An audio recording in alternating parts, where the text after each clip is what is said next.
Welcome to Car Coach Reports. This is 4-Minute Friday, week ending April 6th, 2018. Here's what's going on in your automotive world. Number one, the EPA and what's going to happen to the corporate average fuel economy. Number two, California and driverless cars. Number three, Volkswagen has a whole slew of vehicles sitting around. Why is that? And April is National Car Care Month, and we're going to have a contest at the end too. So stay right with us.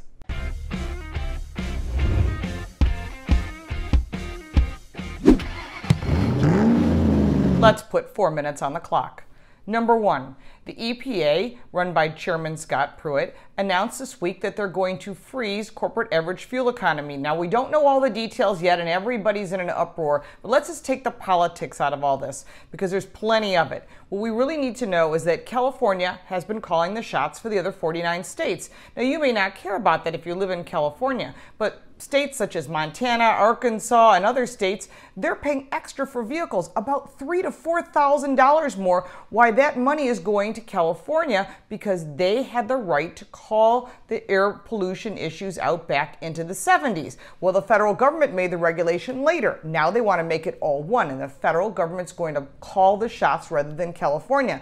California is not very happy. They're already calling for lawsuits. This is going to be a long haul. It is possible this time, because they've tried this before, they did not win.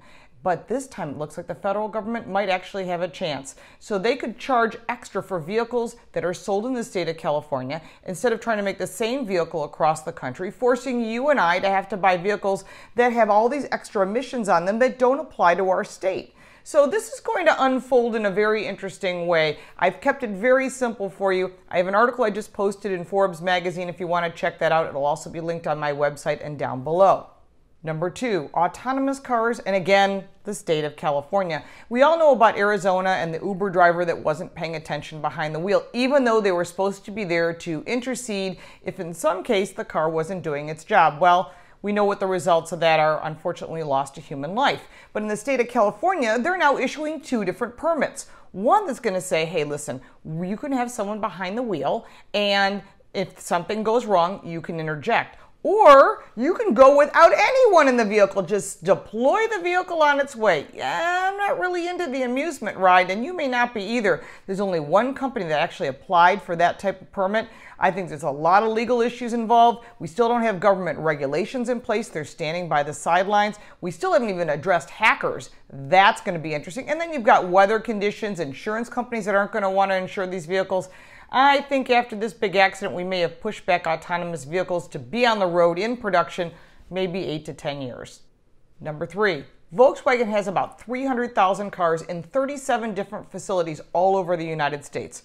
Why, you may ask? Why wouldn't they sell them? Well, they are 2-liter diesels that are the first and second generations that could not be modified per the government regulation from Dieselgate. We remember that when Volkswagen lied to us and told us, oh, you don't need to run urea or blue in that tank. You can just run these vehicles and they meet the emission standards. Well, they didn't. And until that's approved, there's 300,000 vehicles ready to be sold. Now, what I do know is that as they're being fixed, the third generation 2-liter diesels, they are going to dealers. A friend of mine just purchased a sport wagon at a very good price. So when those do hit the lot, they may not have a warranty, but you may not have to worry about it, because I think what you're getting is a great value. So if you know how to turn a wrench down the road, you might actually be looking for a Volkswagen, something to keep your eyes out for.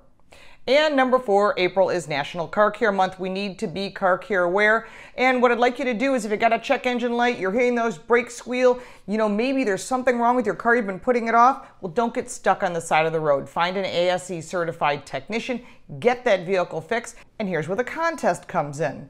The first person to put in the comments below 9 fluids that come in a car, and there's an optional 10th, and you can probably figure out what that is, I will send you a free Lauren Fixes Guide to Loving Your Car and a bag fix. And if you haven't seen the bag fix, it's pretty cool. You go to thebagfix.com. Make sure to put your comment below quickly with your answer so that you can win on this contest.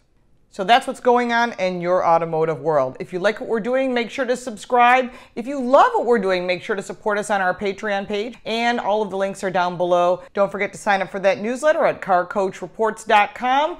Thank you so much for watching. We'll see you next week.